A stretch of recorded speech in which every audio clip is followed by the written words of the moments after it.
Hello everyone, I Nikhil Sharma welcome you all in NK online learning classes. तो basic civil engineering में जो आज हम टॉपिक पढ़ेंगे वो है कंटूरिंग।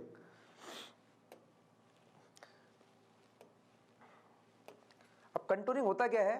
कंटूरिंग जैसे कि मैं बात करूं, डिफरेंट पॉइंट्स के जो एलिवेशन सबसे पहले हम कैलकुलेट करेंगे, ठीक है, मेजर करेंगे डिफरेंट पॉइंट्स के किसी भी फील्ड के। यदि मेरे को किसी भी फील्ड कंटूर मैप बनाना है तो क्या करूंगा, मैं उस पूरे फील्ड को पहले मैं सेलेक्ट करूंगा, उसके बाद मैं डिफरेंट पॉइंट का क्या करूंगा, रिड्यूस लेवल या मैं एलिवेशन मेजर करूंगा, ठीक है, with the help of levelling instrument से, ठीक है। उसके बाद मैं देखूंगा कि किन किन पॉइंट का जो एलिवेशन है वो सेम आ रहा है, ठीक है। जिन जिन पॉइंट का एलिवेशन सेम आ रहा होगा, जिन जिन पॉइंट का रिड्यूस लेवल सेम आ रहा होगा, उनको मैं क्या कर दूंगा, ज्वाइन कर दूंगा।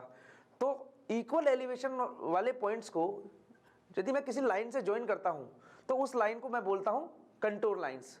और काफी सारे कंटूर लाइंस को मिलकर क्या बनता है, कंटूर मैप, ठीक है। तो कंटूर लाइन क्या होगी, it is a line, imaginary line joining the equal elevation points, that is known as contour lines.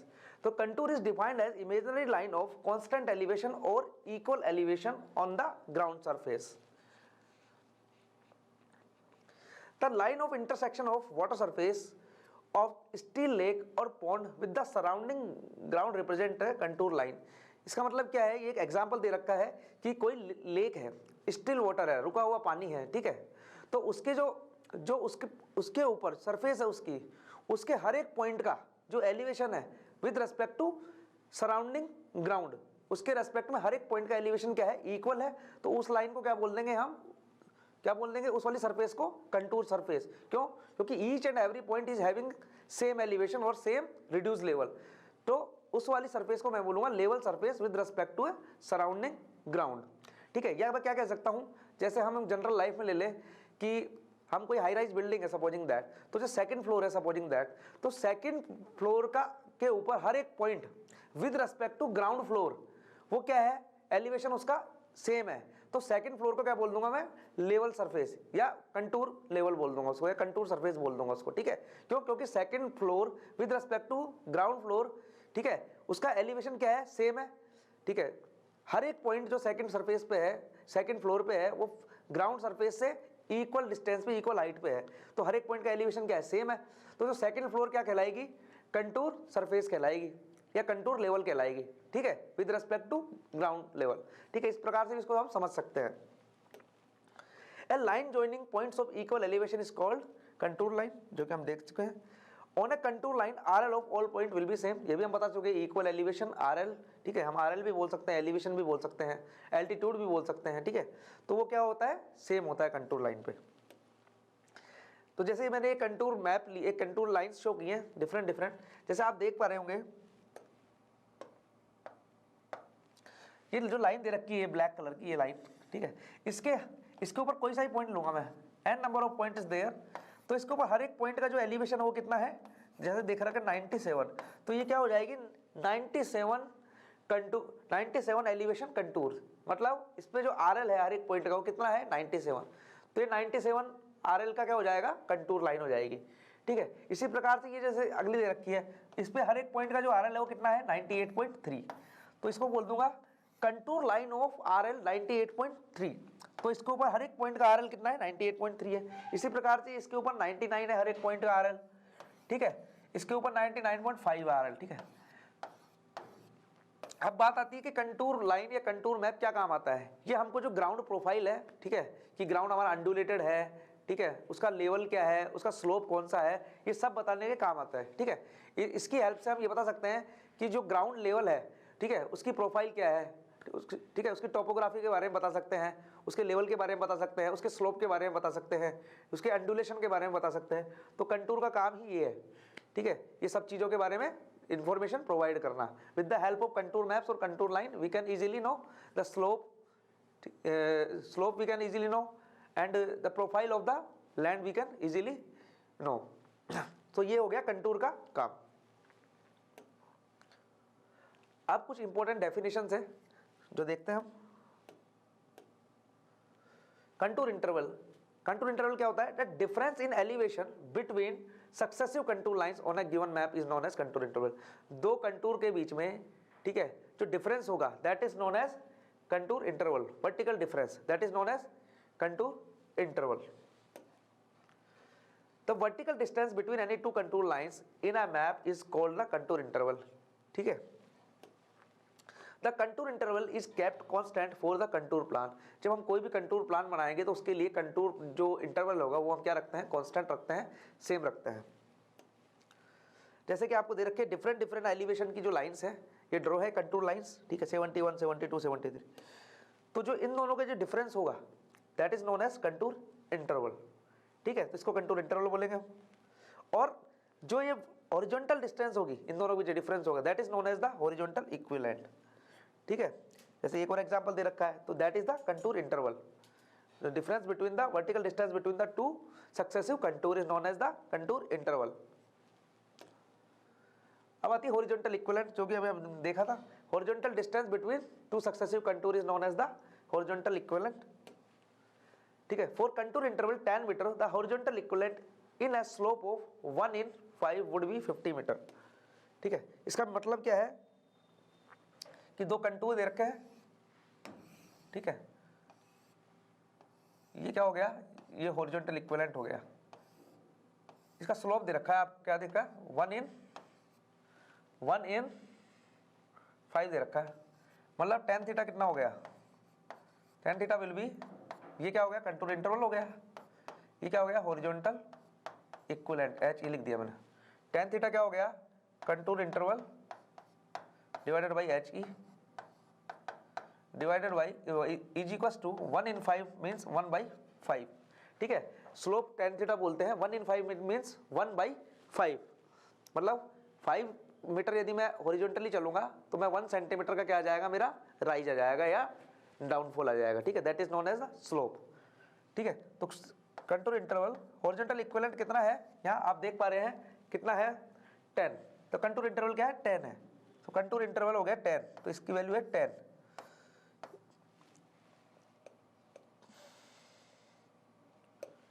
तो इसकी वैल्यू क्या है, 10 है, तो ये 10 हो गया कंटूर इंटरवल जो कि क्वेश्चन में गिवन है, ये 10 हो गया।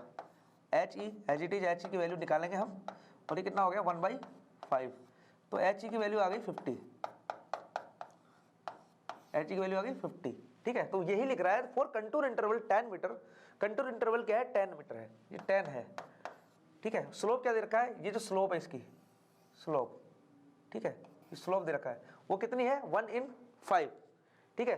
तो कंटूर इंटरवल कितना, ओ हॉरिजॉन्टल इक्विवेलेंट कितना होगा, 50 मीटर होगा, जो कि ये निकाल चुका हूं मैं 50 मीटर, ठीक है। तो ये हो गया horizontal equivalent. Horizontal equivalent depends upon the slope of the ground and required grade for the construction of road, canal and contour interval.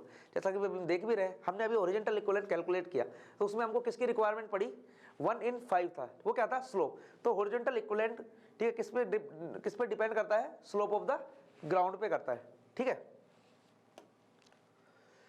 Next है कैरेक्टरिस्टिक्स ऑफ द कंटूर, जो कंटूर होता है उसकी कुछ विशेषताएं हैं, ठीक है, तो वो भी हम पढ़ते हैं अभी। तो 1 by 1 करके देखते हैं। पहला है the principal characteristics of the contour lines which helps in plotting और reading and contour maps are as follows. कुछ विशेषताएं हैं कंटूर की, वो हम 1 by 1 करके देखेंगे कि जब हम कंटूर मैप प्लॉट करते हैं, बनाते हैं, तो वो हमको बहुत हेल्प करती है। तो फर्स्ट है the variation of the vertical distance between any two contour lines is assume to be uniform. जो दो कंटूर होंगे उसके बीच में जो वेरिएशन होगा, ठीक है, दो वर्टिकल डिस्टेंस का, वो क्या रहता है, सेम। अभी हमने बात भी करी थी, कंटूर इंटरवल क्या रखते हैं हम, सेम रखते हैं, ठीक है। Vertical distance between to contour lines हम क्या रखते हैं, किसी भी एक मैप के लिए सेम रखते हैं, ठीक है। तो वही बात बोल रहे हैं ये भी।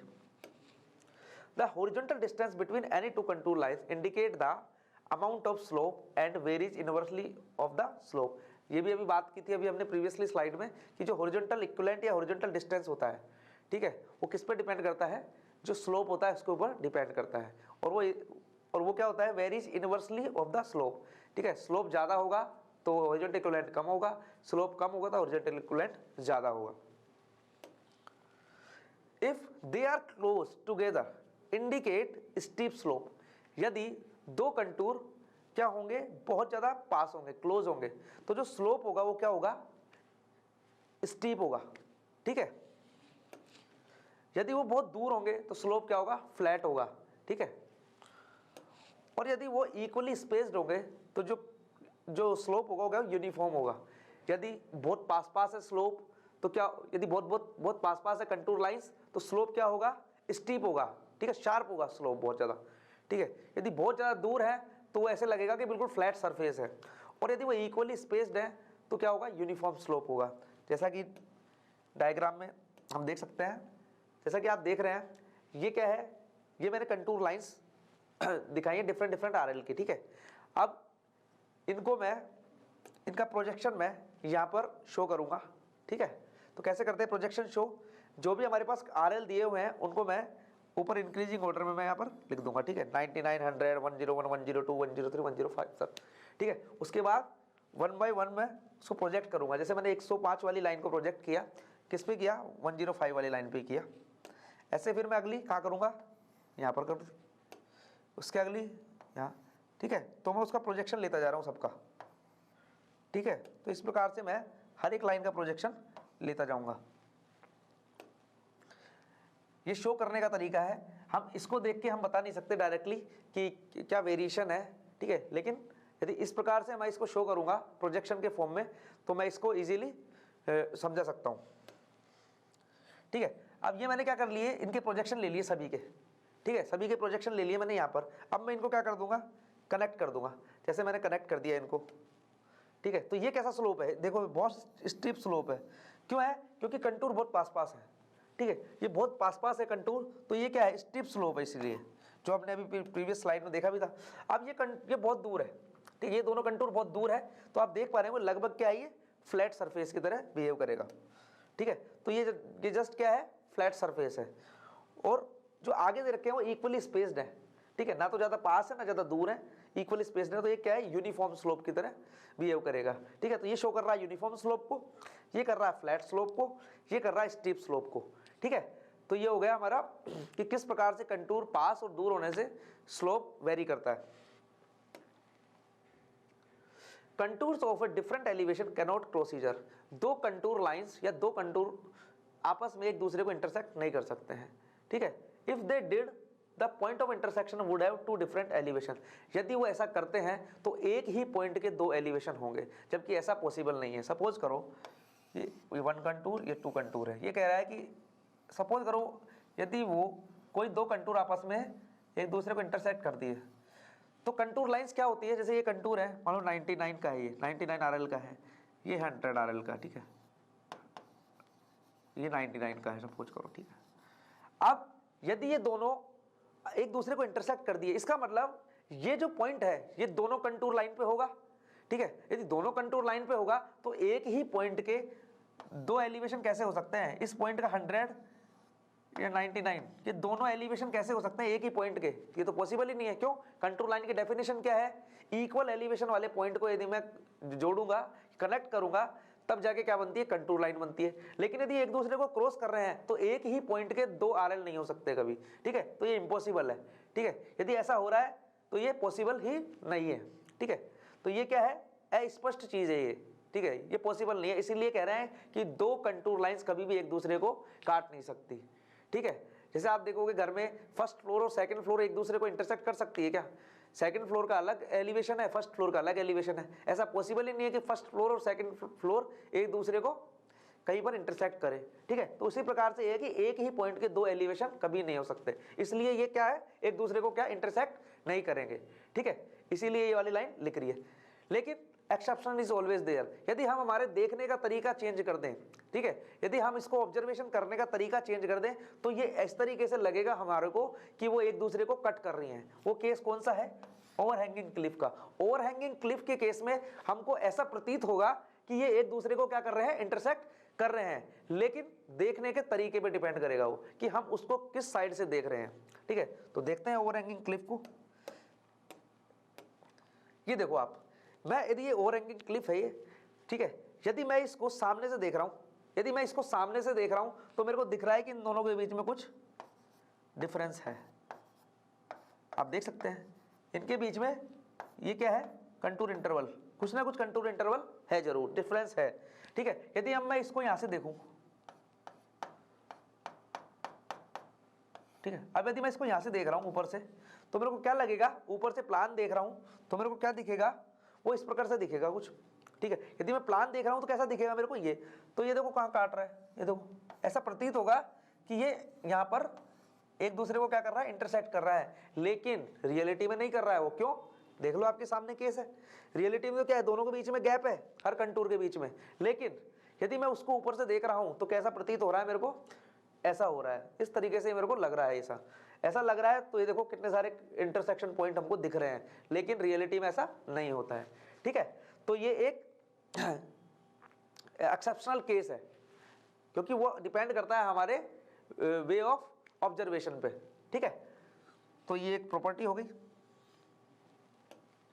नेक्स्ट है contour of different elevation can unite to form one contour lines in case of vertical Cliff.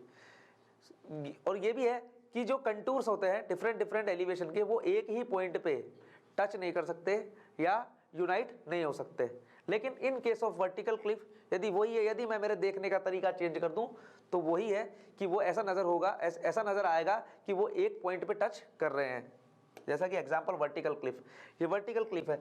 Again आपको दिख रहा होगा कि इनके बीच में डिफरेंस तो है, यदि मैं सामने से इसको देख रहा हूं तो इनके बीच में डिफरेंस है, ठीक है।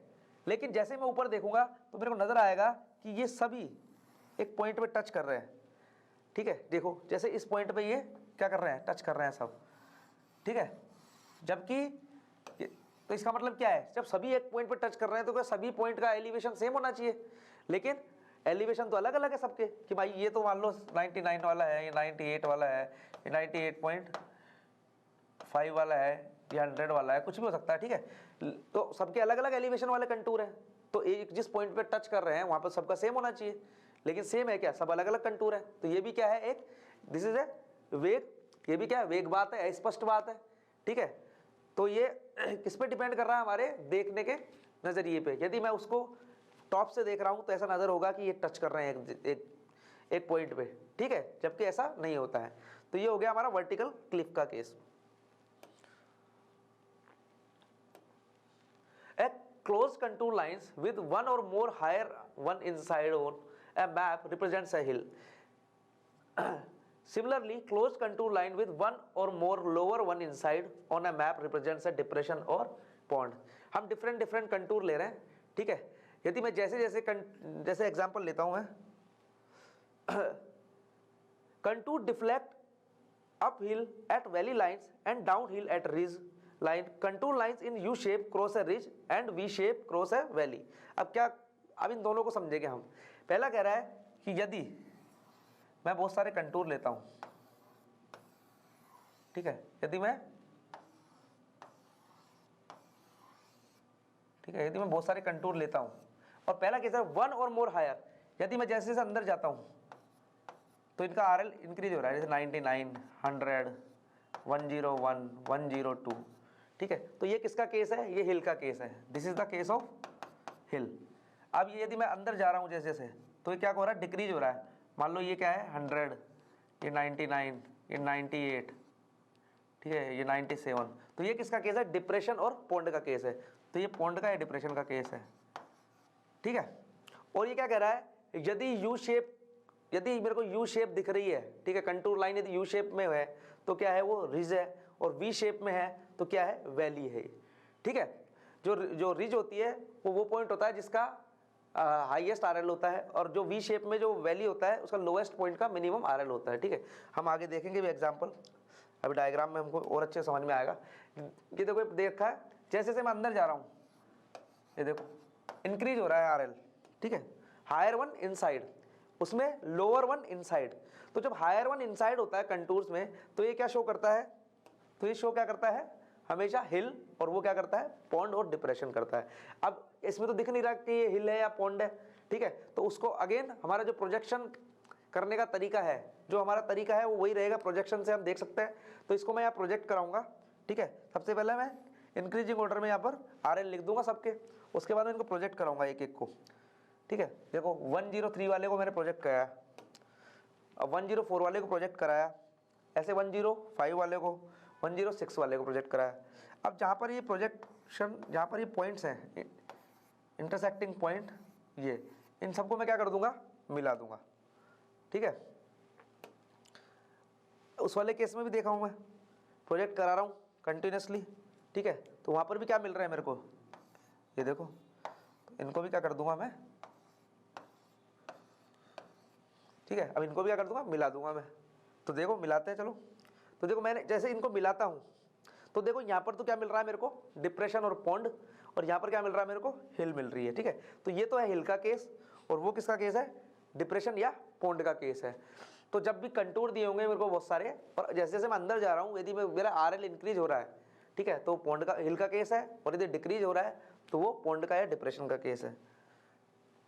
अब दूसरा केस है ये यू शेप है। यू शेप से क्या पता लगता है, रिज, और जो वी शेप है, ठीक है, रिवर्स इनवर्स वी शेप है, उससे क्या पता लगता है, वो क्या है, वो है हमारी वैली। ठीक है, तो अगेन इसको समझने के लिए अगेन मैं किस पे जाऊंगा, वही हमारा तरीका, प्रोजेक्शन। अब मैं प्रोजेक्शन कोशिश करता हूँ प्रोजेक्शन बनाने की। सबसे पहले सारे RL को मैं इंक्रीजिंग ऑर्डर में लिख दूंगा, उसके बाद मैं ट्राई करूंगा अगेन प्रोजेक्शन डालने की, फिर मेरे को कुछ पॉइंट्स मिलेंगे। ठीक है, अब मेरे को कुछ पॉइंट्स मिले, देखो points again, I got some points. ठीक है, तो ये क्या हो गया, ये एक रिज लाइन होगी, तो ये रिज लाइन, ये तो रिज लाइन के और दोनों साइड, जो दोनों साइड होंगे उन पे, इनके दोनों साइड जो पॉइंट होंगे रिज पॉइंट के, रिज लाइन के, उसका RL जो इस पॉइंट से हमेशा क्या होगा, कम होगा। तो रिज लाइन पे जो रिज का पॉइंट होता है, ठीक है, उसका जो RL होता है वो मैक्सिमम होता है, उसके दोनों साइड जो RL होगा, वो दोनों साइड जो पॉइंट होंगे उनका RL क्या होगा, कम होगा। जबकि दूसरे केस में देखूँ मैं, तो ये रिज होगी। दूसरे केस में देखूँ, अब मैं अगेन प्रोजेक्शन डाल रहा हूँ नीचे लाइंस पे, वहाँ पर मेरे को जो पॉइंट्स मिलेंगे, जो इंटरसेक्टिंग पॉइंट मिलेंगे, ठीक है। अब क्या करूँगा मैं, इनको अगेन मिलाऊंगा इनको। अब ये किसको शो कर रहा है, ये शो कर रहा है मेरा वैली का। ठीक है, अब वैली का जो ये पॉइंट होता है, इसके दोनों साइड, जो लोअर मोस्ट पॉइंट के दोनों साइड जो पॉइंट होंगे, उसका जो RL है, वो जो लोअर मोस्ट पॉइंट है उससे RL से ज़्यादा होगा। सबसे कम RL होता है इस लोअर मोस्ट पॉइंट का। ठीक है, तो ये हो गया वैली का केस। तो इस प्रकार से मैं प्रोजेक्शन के तरीके से मैं इसको समझ सकता हूँ कि कहाँ पर तो वैली होगी और कहाँ पर रिज होगी। यू शेप को देखते मैं रिज कह सकता हूँ, वी शेप को देख के मैं डायरेक्ट वैली कह सकता हूँ।